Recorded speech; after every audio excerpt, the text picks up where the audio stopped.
Great news for Beethoven admirers, as London's Sotheby's is auctioning off the first substantial lock of hair cut off by Beethoven himself. The story behind the lock has a bit of a twist. A collaborator of Beethoven's had asked the composer for a lock of his hair as a gift for his wife. According to legend, Beethoven's servants had first sent him goat's hair.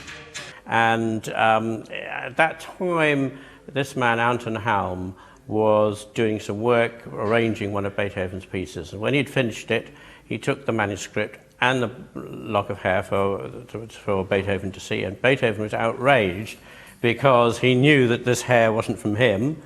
And he then gave him, in a piece of paper, a lock of hair that he had just himself cut from the back of his head, and a substantial lock. And he said, this one, at least you can be sure, is genuine. According to Maguire, Halm later gave the lock to a pupil called Julius Epstein, who was a professor of piano at the Vienna Conservatory.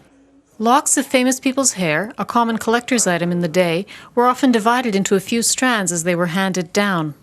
A lot of locks of hair were taken from famous people at that time. It was a sort of a way that people had right at the start of music collecting, of having a memento of the great man.